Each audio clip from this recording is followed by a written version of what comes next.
May 28, 1453. As dusk fell over Constantinople, a solemn hush blanketed the city. The thunder of cannons had ceased. No arrows flew. No cries rang out from the walls. It was not peace, but the silence before the storm. Inside Hagia Sophia, the great basilica glowed with candlelight. Greek, Latin, soldier, and citizen alike gathered for one final mass. Priests intoned ancient hymns. Children clung to mothers. Veterans stood in silence, tears streaking soot-darkened cheeks. Emperor Constantine XI knelt beside nobles and beggars, offering his soul to heaven. He had ruled the dying empire with courage, and now prepared to die with it. That night, he would ask forgiveness from all his people. "Whoever wishes, let him leave," he said, "but I shall stay and fight." In the streets, people clutched icons, whispered prayers, and lit lanterns on windowsills. They knew the end was near, yet they prayed not only for deliverance, but for strength to meet what came with dignity. Above the battered walls, soldiers stood watch beneath the stars. They knew the Ottomans were gathering. By morning, their fate would be decided, not by swords alone, but by faith, courage, and resolve in the face of ruin. At dawn on May 29, 1453, the Ottomans struck.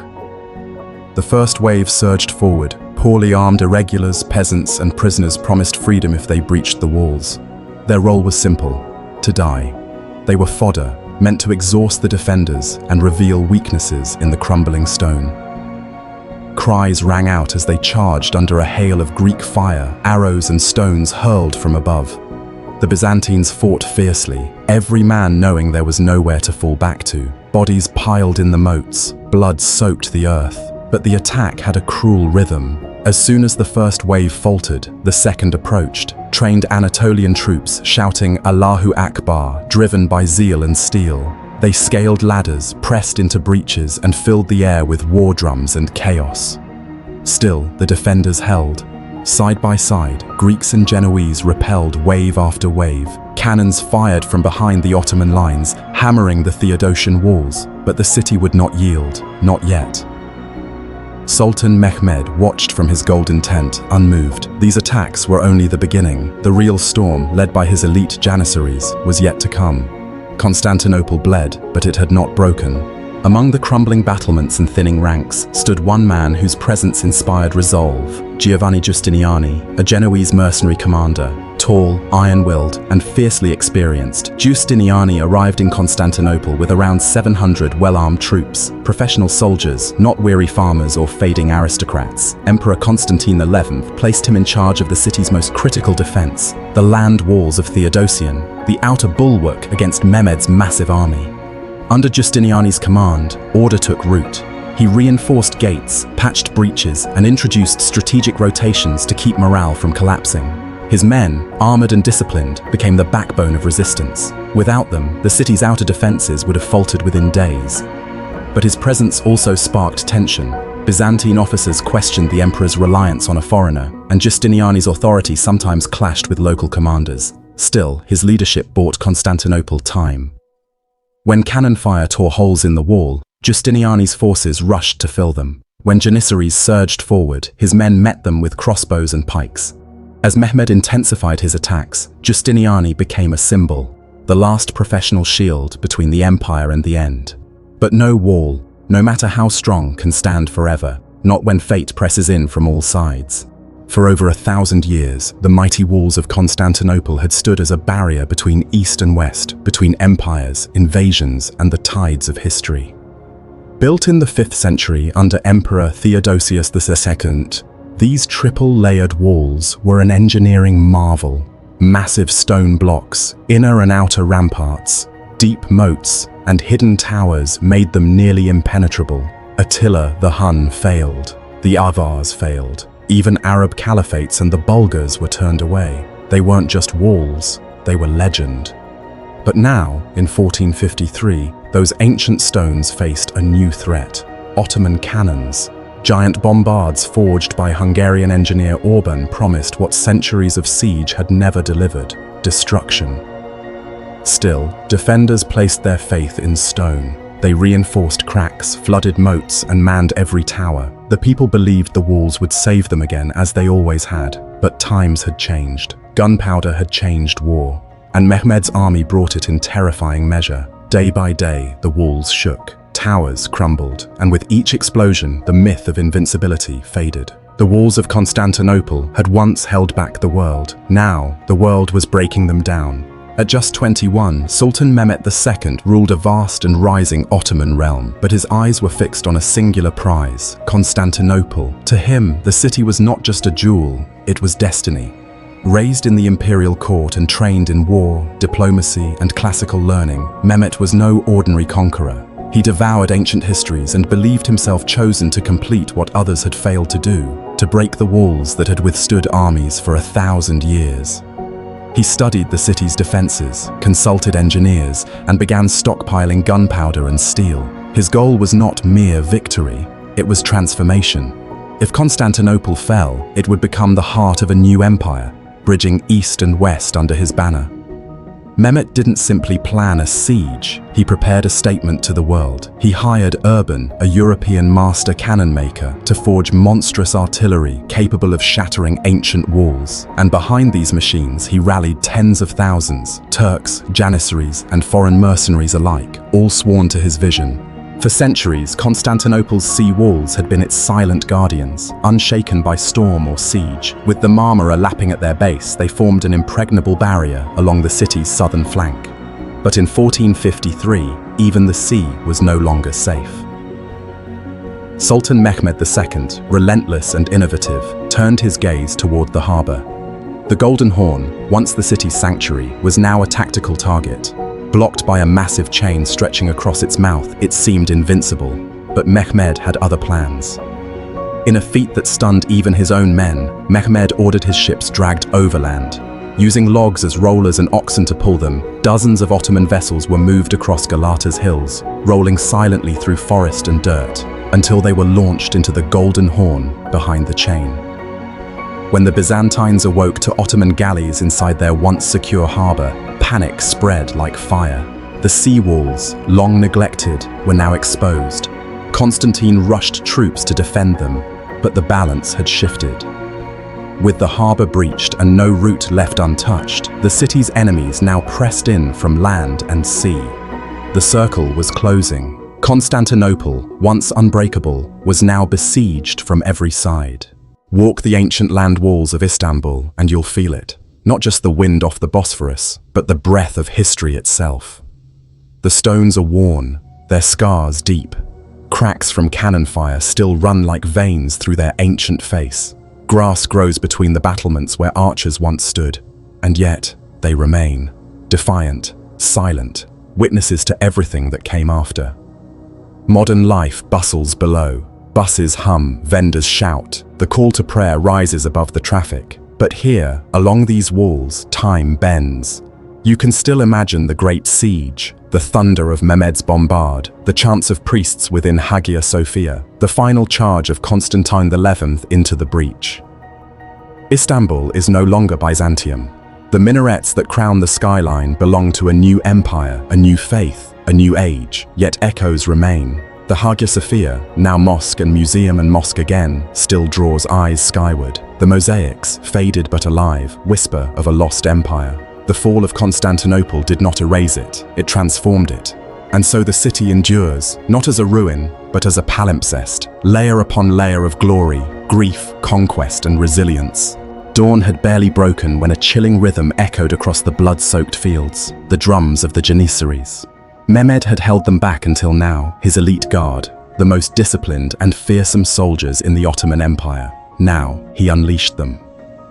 Clad in flowing white, with curved scimitars and long spears, the Janissaries moved in precise formation, their silence more terrifying than the battle cries that had come before.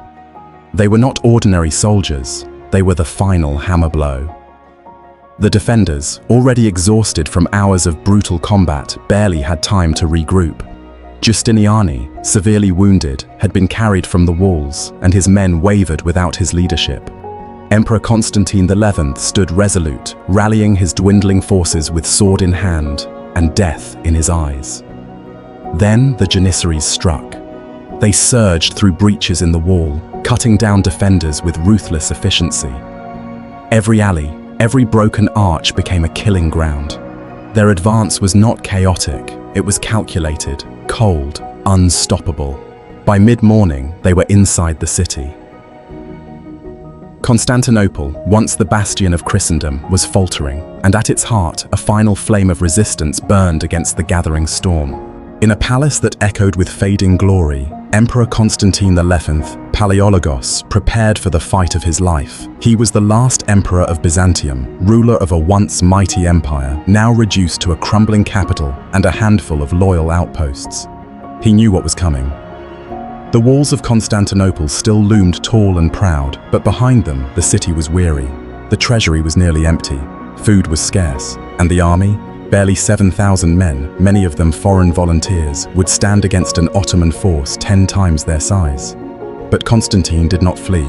He donned his armor, walked the ramparts, and rallied his people. Latin and Greek, soldier and priest, he bound them all to one cause: to defend the ancient heart of Christendom. He sent letters begging for help from the West. A few ships would come, but not enough. Rome and the Catholic monarchs hesitated, divided by distance, politics, and old grudges. Still, the emperor stood firm. In the face of impossible odds, Constantine chose defiance, not for conquest, not for victory, but for honor, for faith, and for the memory of 1,000 years. At just 21 years old, Sultan Mehmed II commanded one of the most advanced armies the world had ever seen. He wasn't just a warrior, he was a strategist, a scholar, and a visionary bent on conquest. His war machine was vast. Over 80,000 troops surrounded Constantinople, including elite janissaries, highly trained soldiers loyal only to the Sultan. Behind them stood cavalry, archers, sappers, and siege engineers. But Mehmed's true weapon was innovation. He had brought with him a massive bronze bombard, crafted by the Hungarian engineer Orban. It took 60 oxen to move and could fire stone balls over half a meter wide. Each shot shook the earth and split stone. Alongside the great cannon were dozens of smaller artillery pieces, hammering the walls day and night. To supply this force, Mehmed built roads, bridges, and floating pontoons. He even transported ships overland, bypassing the Byzantine chain across the Golden Horn, shocking the defenders. This wasn't just a siege, it was a display of industrial might and modern warfare. Constantinople, steeped in medieval defenses, suddenly faced the thunder of a new age, and behind it all stood Mehmed, calm, relentless, and convinced it was his destiny to take the Queen of Cities. As the smoke from the earlier waves faded, a new sound rose, a steady drumbeat, slow and thunderous. From the shadows of the Ottoman camp emerged the Sultan's most feared force, the Janissaries. Clad in white turbans and disciplined ranks, these elite soldiers moved like a living wall of iron. Raised from childhood for war, loyal only to Mehmed, they advanced in silence, spears and muskets glinting beneath the pale sky. Behind the shattered outer walls, the defenders stood bloodied but defiant. Giovanni Giustiniani, still wounded, urged his men to hold. The Emperor Constantine XI moved among the lines, sword in hand, offering courage where hope had thinned. Then the Janissaries struck. They attacked with terrifying precision, exploiting gaps blasted open by cannon fire. Their assault was relentless, driving deeper into the defenses. Where the irregulars had been wild, the Janissaries were methodical, breaking formations, breaching walls, silencing defenders one by one. Still, the Byzantines refused to break. For every breach they sealed, another opened. The city was beginning to fracture under the weight of centuries, and now under the iron tide of Mehmed's finest. By sunrise, the fate of Constantinople balanced on a blade's edge. The year is 1453. The greatest city in Christendom stands surrounded, its mighty walls battered, its people praying. For over 1,000 years, Constantinople has defied empires. But now, with gunpowder in the hands of a young sultan, its fate teeters on the edge of history. Once the heart of the Byzantine Empire, Constantinople was more than just a city. It was the spiritual and political bridge between East and West. But as empires rose and fell, the Byzantines grew weaker, the Ottomans stronger. And now, Mehmed II, only 21 years old, has brought war to the city's gates. The defenders? A few thousand men, led by Emperor Constantine XI and a band of brave Italian mercenaries. The attackers? Nearly 80,000 strong, armed with cannons unlike anything the world has seen. As the sun sets behind the Golden Horn, the final chapter begins. Not just of a city, but of an era. What follows is not only a siege of stone and fire, but of destiny, desperation, and a clash that would echo through the centuries. It was a sight no soldier, sailor, or citizen had ever imagined. In the dead of night, the quiet hills behind Galata came alive. Creaking wood, grunting men, and the muffled tread of oxen echoed through the trees. And then, impossibly, ships began to emerge, not on water, but on greased logs, dragged overland like beasts of war. Mehmed's daring plan had taken shape. Unable to force the great chain across the Golden Horn, the Ottomans built a wooden road over the hills. Using manpower and animal strength, they hauled over 70 ships from the Bosphorus around Galata and into the Horn, bypassing the Byzantine defenses completely. By dawn, the citizens of Constantinople stared in disbelief as Turkish galleys bobbed inside their once secure harbour. It was a masterstroke of logistics and boldness. Now, the Ottomans could assault the sea walls directly, splitting Byzantine attention and thinning their already overstretched forces. Panic swept the city. The chain had held, but Mehmed had outflanked it with sheer ingenuity. The water, once their shield, had become a new front. Constantinople was now surrounded not only by land, but by sea. As the fires smoldered and the blood dried on the stones, Sultan Mehmed II stood in the heart of a broken city, not as a destroyer, but as a builder of empires. At just 21, he had achieved what generations of sultans could only dream, the conquest of Constantinople. But Mehmed's vision extended beyond war. He did not raise the city, he revived it. He entered the Hagia Sophia and ordered its transformation into a mosque. Yet he spared its structure, recognizing its grandeur. He welcomed Greeks, Armenians, Jews, and Muslims into the rebuilding process, aiming to craft a capital worthy of the world stage.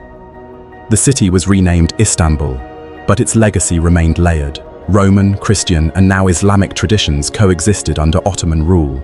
Mehmed styled himself not just as Sultan, but as Caesar of Rome, a claim that symbolized the unbroken continuation of empire.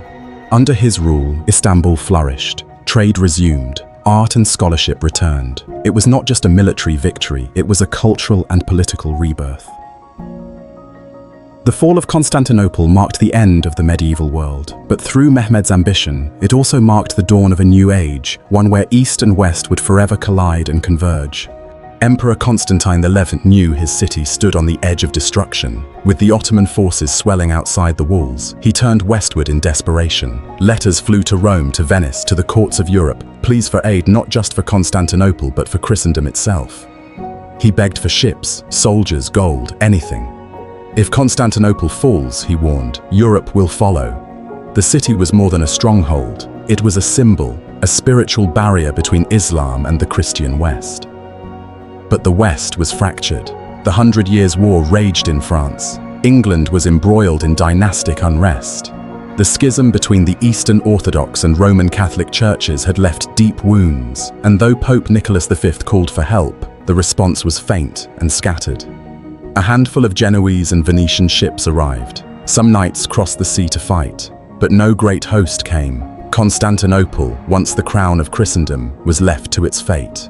The gates were open, the walls were silent. Constantinople, once the jewel of Christendom, was at the mercy of its conquerors. The Ottoman soldiers surged through the breaches, pouring into the city like a tide.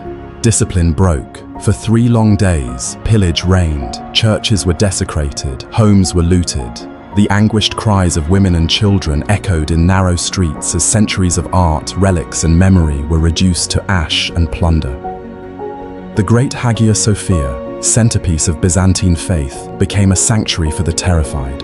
Thousands huddled within, praying for a miracle, but none came. When the invaders broke the doors, the cross fell and the crescent rose. Slavery awaited many. Men were bound in chains, women seized, and children torn from their families. Noble blood was no protection. Even princes and priests were dragged through the streets. Libraries were emptied, icons shattered. And yet, amid the violence, Sultan Mehmed II gave a fateful order: stop the destruction. The pillage ended, and he made his way to Hagia Sophia, not as a barbarian, but as a ruler claiming a throne. Constantinople had fallen, not just a city, but an era, a culture, a civilization, and from its ruins, a new empire would rise. While cannons roared above, a quieter battle raged below. The Ottomans, eager to break the city's formidable walls, turned to an ancient tactic: mining. Under cover of night, teams of sappers, skilled engineers and laborers dug tunnels beneath the fortifications. Their goal was simple: collapse the foundations from below, bringing sections of the mighty Theodosian walls crashing down. Inside the city, the Byzantines listened. Greek defenders and Genoese mercenaries experienced in counter-mining pressed their ears to the earth. When they heard faint digging, they rushed to intercept. By torchlight and in suffocating heat, they dug their own tunnels to meet the invaders underground. What followed was brutal.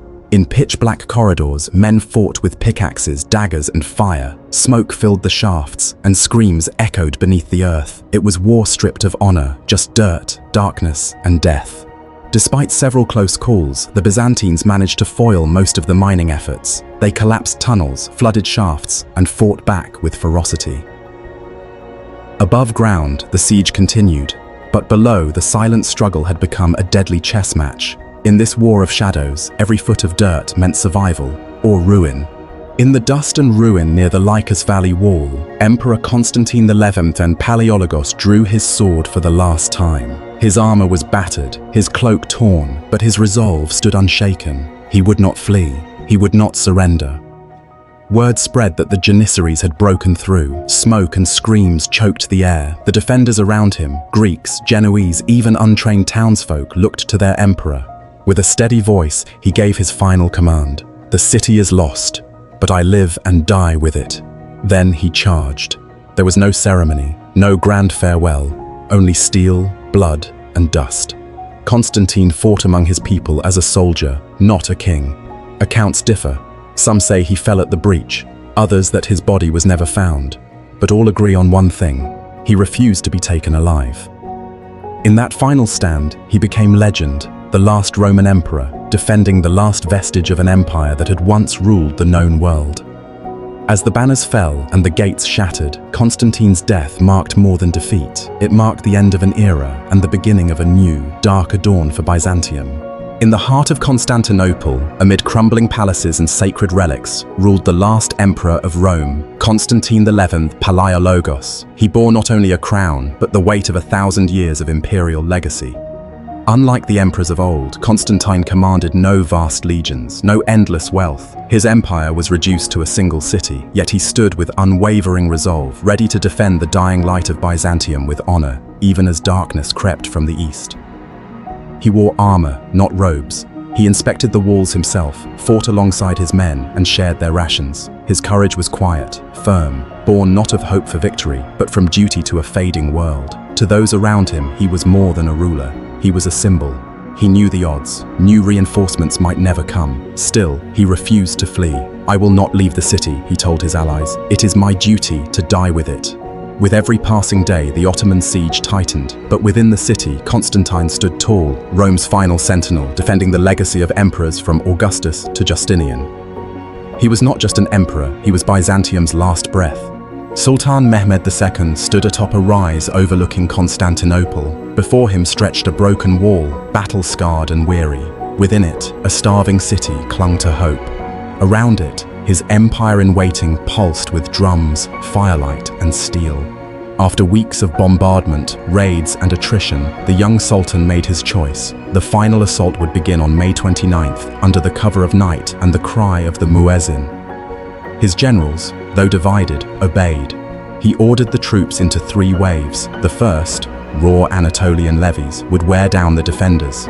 The second, regional soldiers, would press harder. The third wave, the elite Janissaries, would break through or die trying. Siege towers were readied, scaling ladders repaired. Cannons, once used daily, were now silenced, saving gunpowder for one massive barrage before the charge. In his tent, Mehmed prayed, then addressed his troops. He promised riches beyond imagination, the spoils of an imperial jewel. "This city," he declared, "has resisted 1,000 years, but tomorrow it shall be ours." And so the stage was set. Emperor and Sultan, ancient Rome and rising empire, faith and fire, all poised for a single night that would echo for centuries. By mid-May, Emperor Constantine XI knew the end was drawing near. Food was running out. Reinforcements were not coming. Still, he refused to surrender. If the city were to fall, it would fall with him inside it. In secret meetings beneath flickering torchlight, Constantine and his remaining generals, Greek and Latin alike, debated their final stand. They knew Mehmed's massive cannons had shattered key sections of the walls. Another full-scale assault was coming. The emperor's plan was desperate but clear: hold the breaches at all costs and counterattack when the Turks were vulnerable. The defenders would concentrate forces around the St. Romanus Gate, the most damaged part of the wall, where Justiniani's troops had built up barricades of rubble and wood. Constantine also ordered priests to lead constant prayer throughout the Hagia Sophia and other churches. If God willed it, perhaps a miracle could yet save the city. The emperor personally visited every corner of the wall. To the weary, he brought courage. To the wounded, comfort. He swore to die with sword in hand and the city's banner above his head. It was not strategy alone, it was symbolism. Constantine would be the last Roman emperor, and his final gamble was to fight, not for victory, but for legacy. Emperor Constantine XI knew he could not save the city alone. With Ottoman forces tightening their grip, he sent urgent messages across Europe, letters sealed in desperation, appealing to kings, dukes, and the Pope himself. He spoke not just of politics, but of faith. If Constantinople falls, he warned, the gateway to Christendom will be open. Yet the West, divided and wary, responded with silence or delay. The Catholic Church, still recovering from the Great Schism with the Eastern Orthodox world, hesitated. Though a union of the two churches was nominally agreed upon, it was deeply unpopular in Constantinople. Many in the city would rather fall than submit to Rome. A few ships arrived, Venetians and Genoese with their own interests. Some brave volunteers came, like Giovanni Giustiniani, a seasoned Genoese commander, but they were too few. No great army marched from France or Hungary. No crusade was declared. The emperor stood largely alone. As weeks passed and the walls trembled under Ottoman bombardment, Constantine's hope thinned. He was a ruler abandoned by his neighbors, left to defend a legacy that the West no longer had the will or unity to save.